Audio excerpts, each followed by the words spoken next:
in a way, you can get too old for teaching in a sense. And in another way, age has nothing to do with it.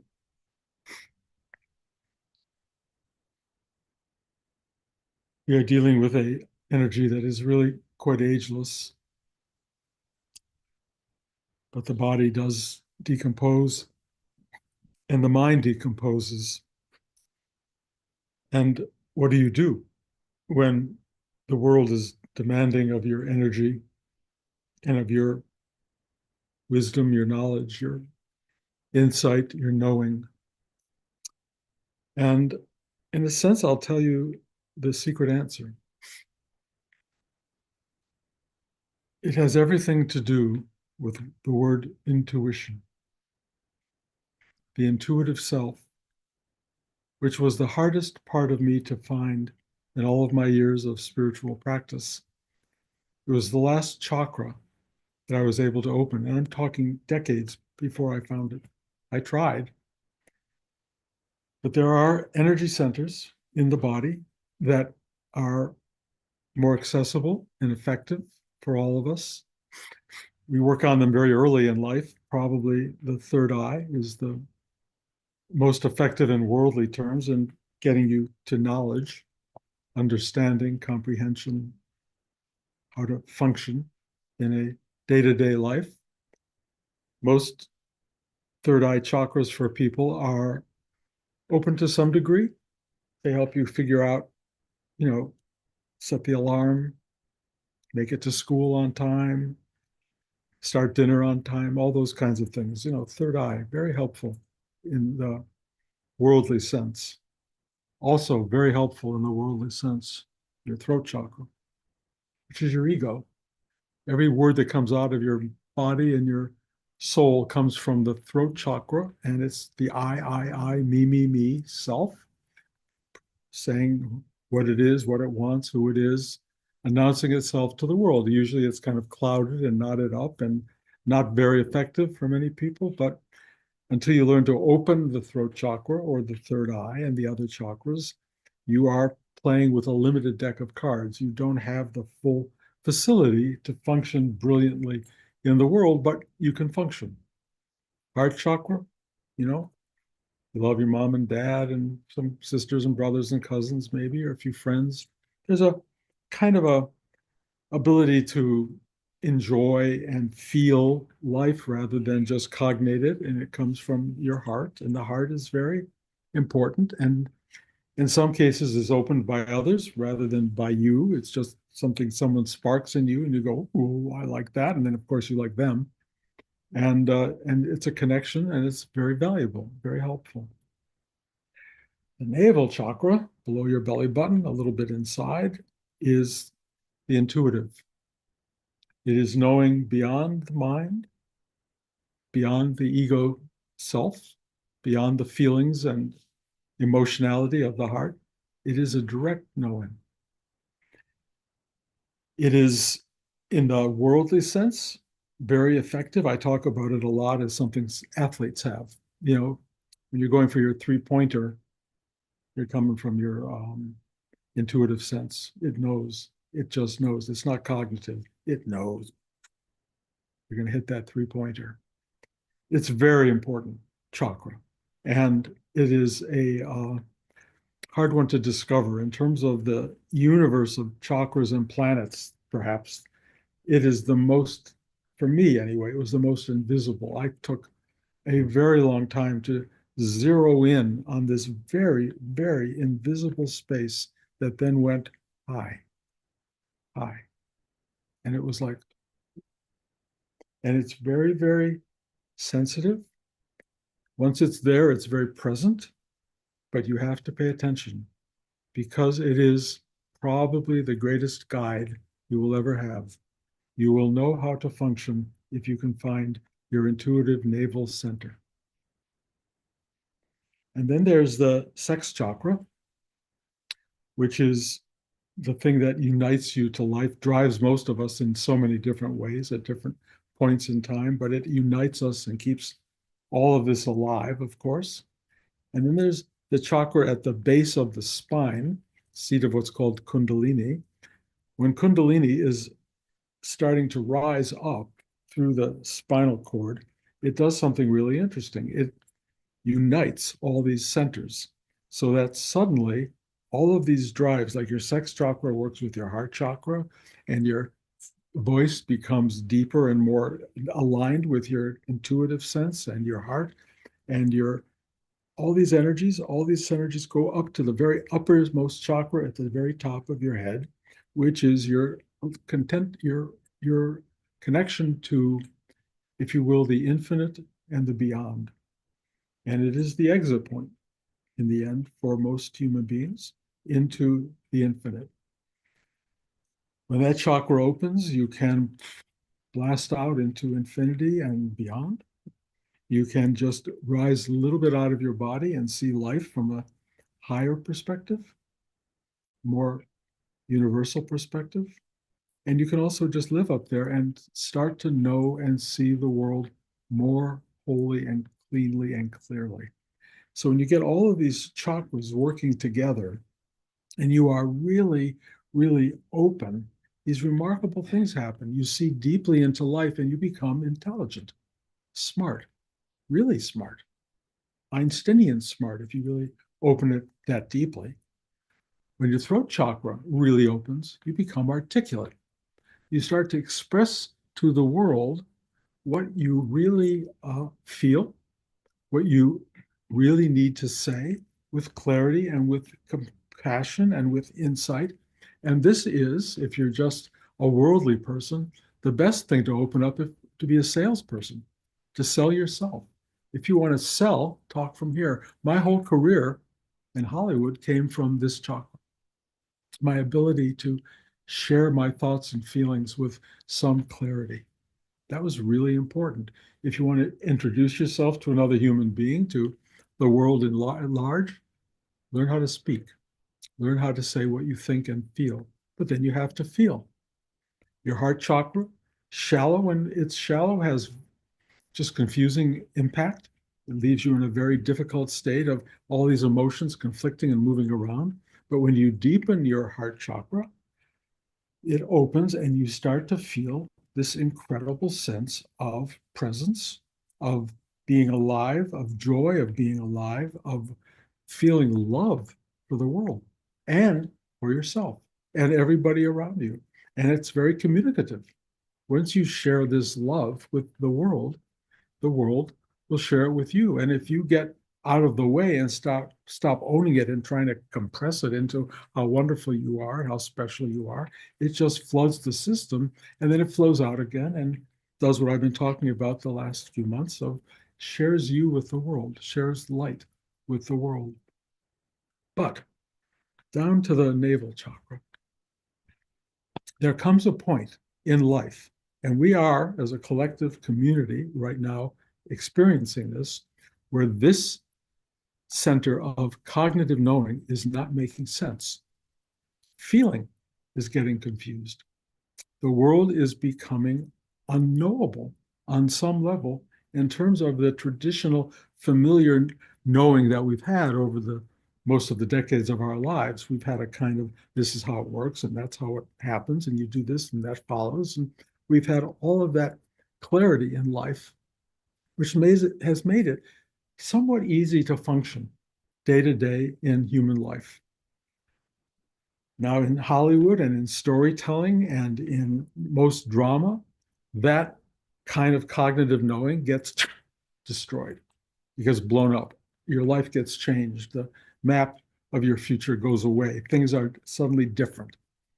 And then in movies, Hollywood movies particularly, you have a very strong rooting interest for the main character to find their way back to clarity and stability and what was, and to find their way into comfort because we are driven by that. We want it so badly just to know what's happening, just to know that tomorrow it will be like the day before, that life will continue, that the people you love will be there, that the things that you hope and pray for are going to be resolved and made whole for you in your lifetime. And that's a great story. And rooting for that, wanting it so badly, is the source of great, great theater and drama. We are at a point in our lives, I think you're all probably feeling it, where the story is falling apart. It's not working. You are not just watching a movie, you are in it. And it is very, very challenging and difficult and confusing. And there is no cohesive commitment now to a path of any kind in the society. We're just watching things kind of fall apart in ways we never thought could happen. We're watching choices being made in ways that are alien to our basic structure. And there is a kind of confusion. And if you're waiting for your mind or your heart to tell you what to do, you may be disappointed because the mind may not cognate. The feelings may be confused. If you watch people on the news or you read the editorials in newspapers, you can see this happening. People with great intellect going, oh, we don't know what's happening. We don't know. They don't know what to say or do. You see it in body language, if not in what they're saying. Interesting part of watching some of these newscasts is watching the human being come through because people are lost right now.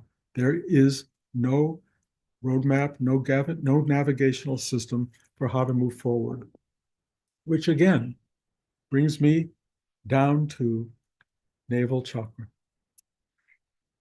The navel chakra knows what to do.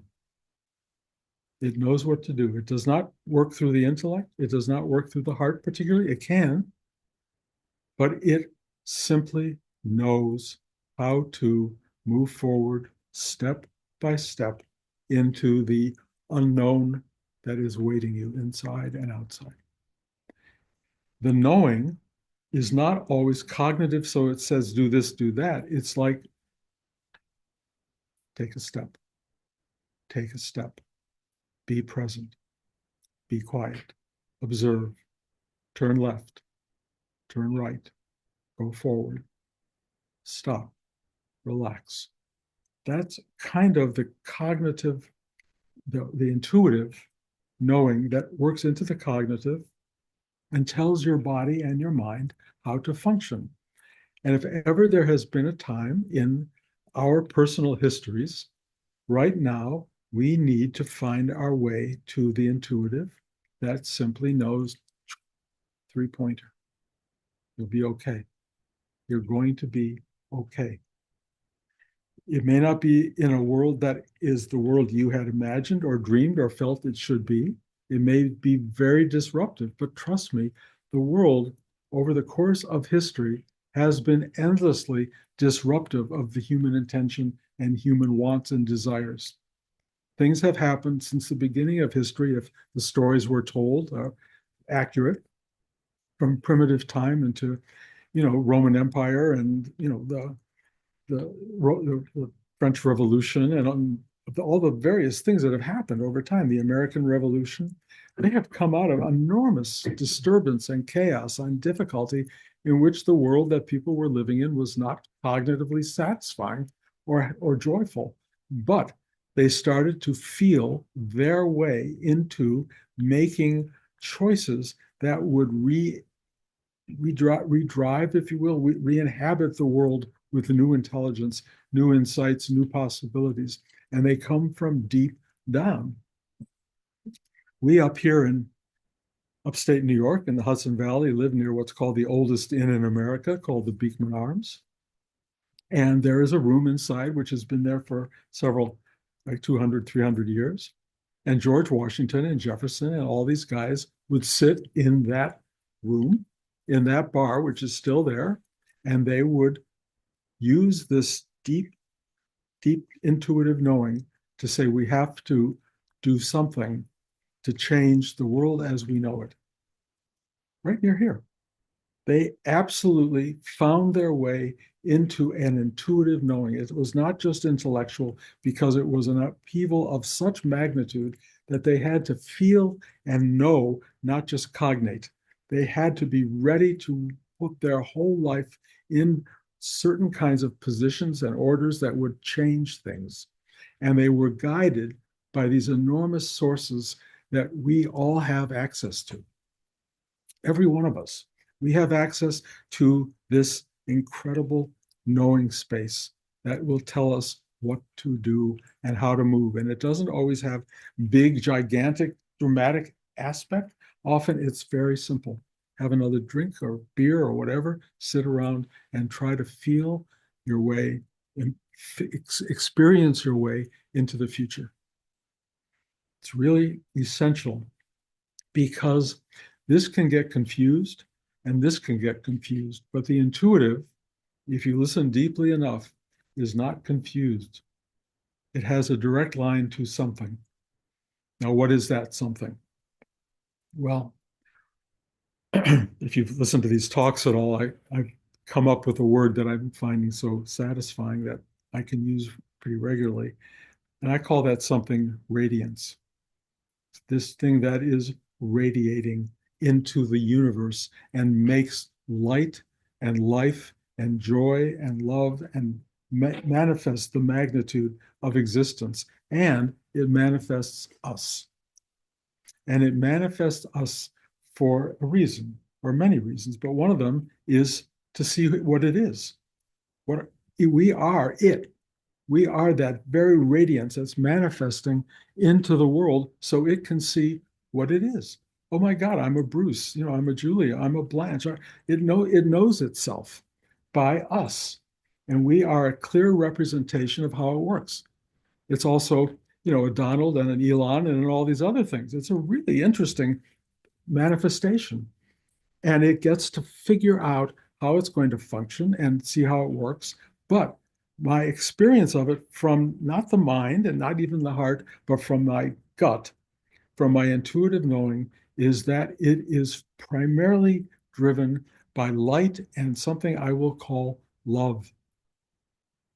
Love is there. And the only way I can talk about that with any authority is the depth of how I feel it and how each one of you can feel it if you go into your lower chakra and just sit there and ask for help to open or surrender and feel the guidance that you're waiting for. And it comes as a kind of light or radiance, and it shines outward, and it kind of says, this is the way you go.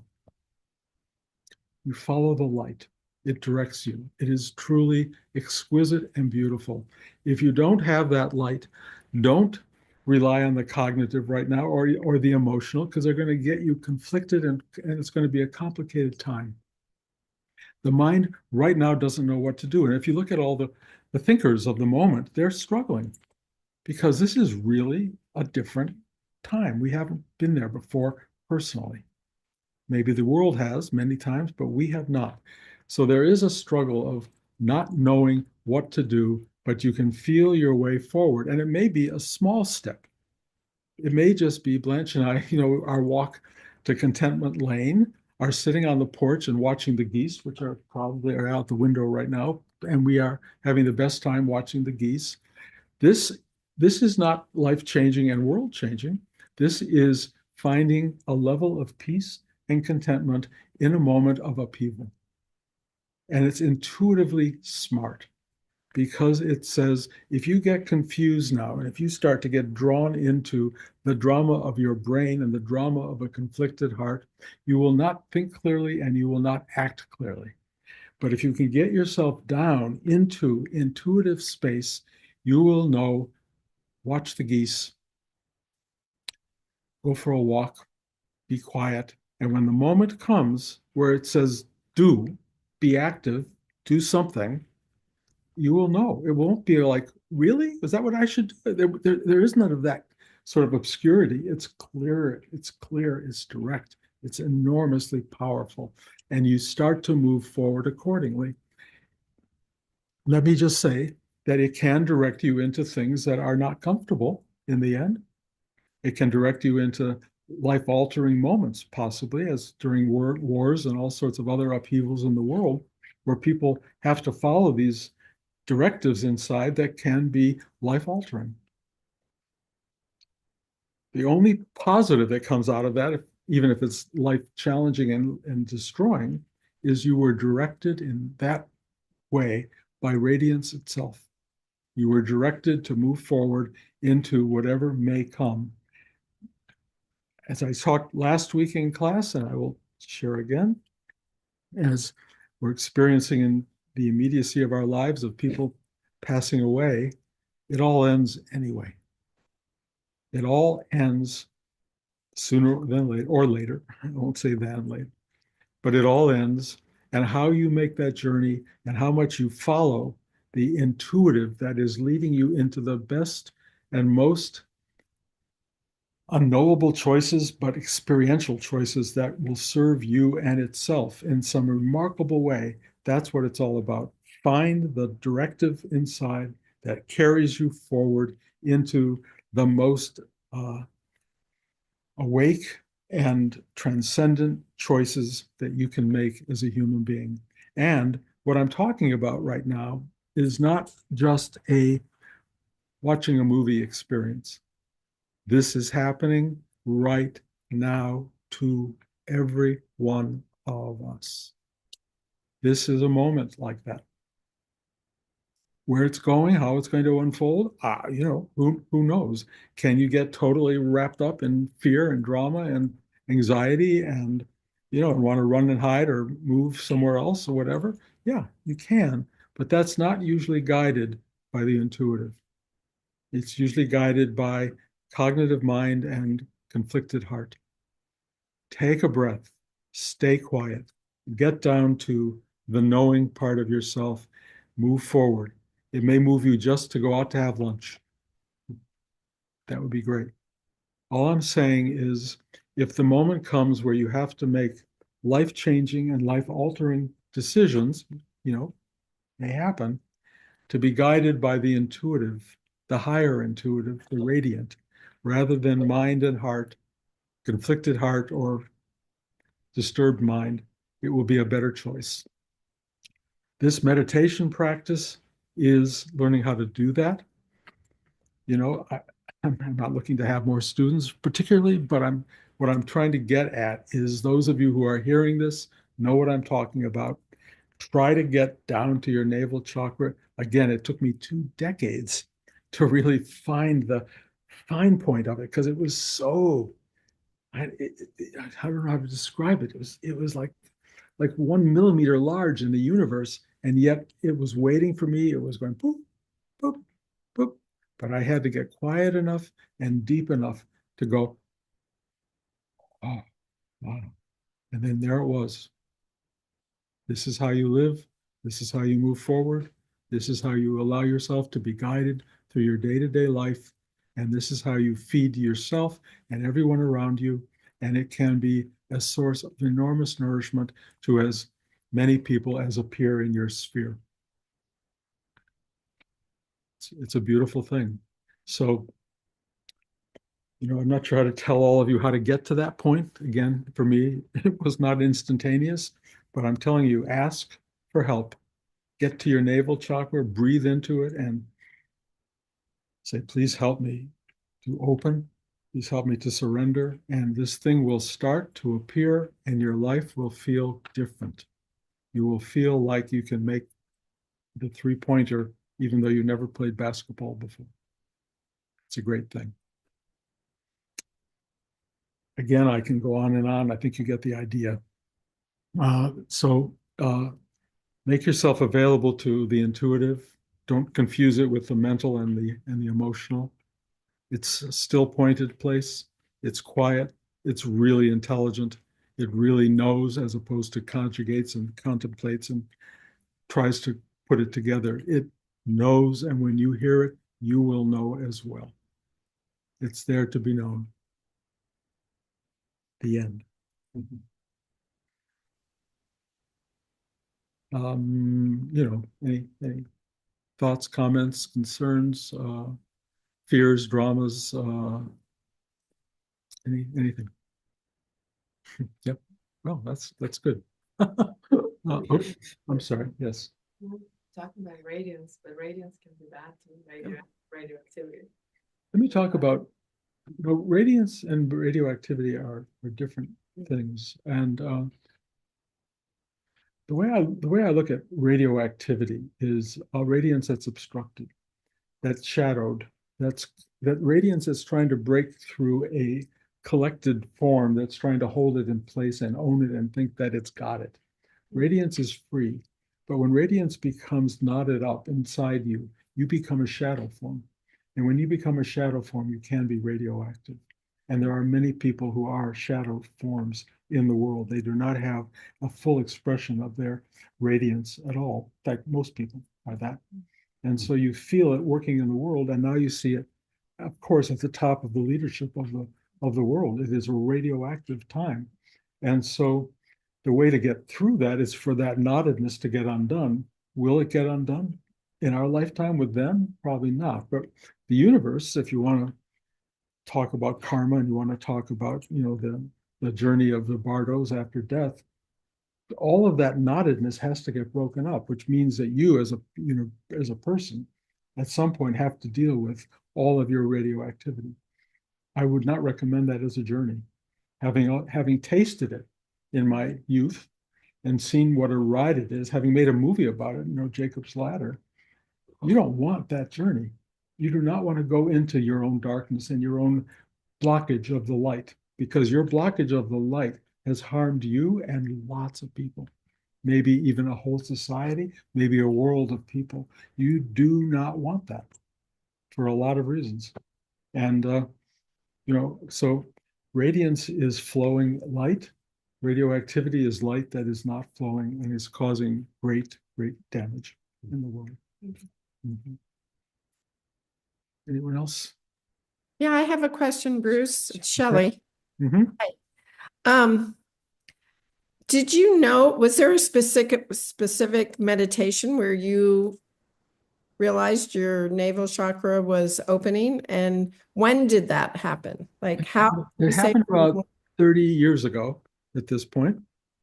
And I went, oh, because I've been trying to get there. I thought I was there on some level, but I could always feel a kind of a dark space in my navel. I just like my energy, my conscious energy couldn't find a way down there. I was moving around planets and galaxies looking for this thing and going, well, maybe that's it. Maybe that's it. And then one day it just went boop, and I thought, oh, that's it.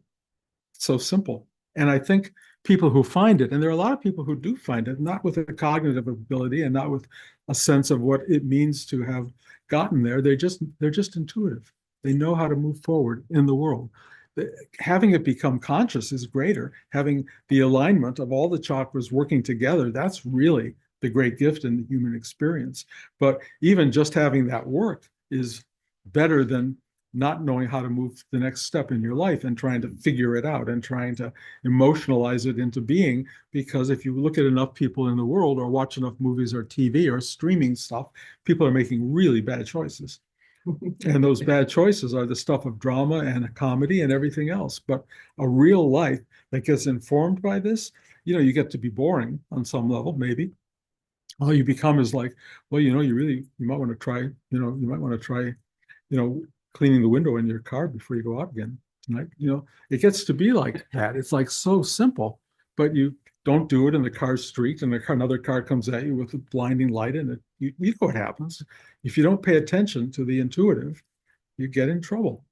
So this is a gift. But I also have had this experience in the universe of the universe not just handing me anything. It kept wanting to know that I would be a caretaker of what it gave me and that I would be worthy of what it handed me on every level. Over and over, I was tested to see, would I be available to it, to serve it, and not to serve me, Bruce, having it.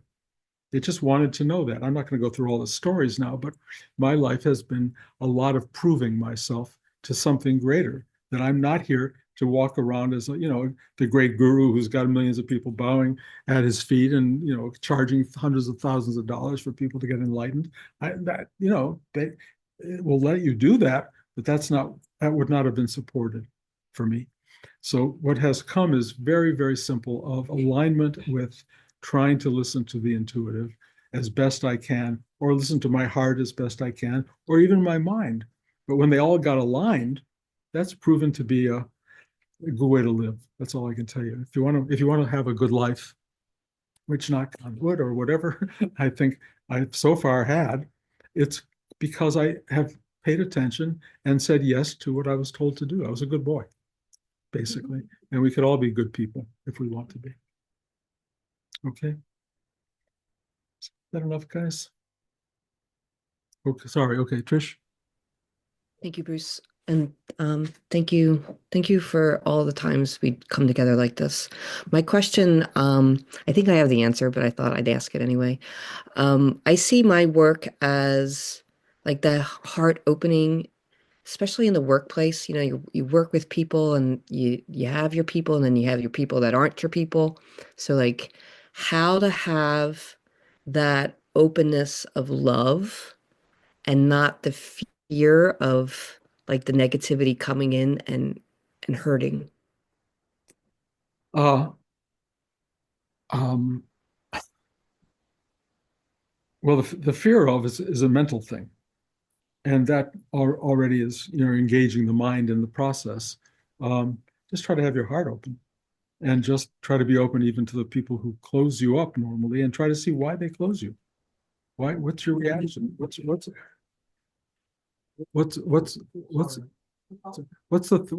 thing? What's the thing inside you that closes you down and it makes you worry and fear for the future? That's what you want to find out.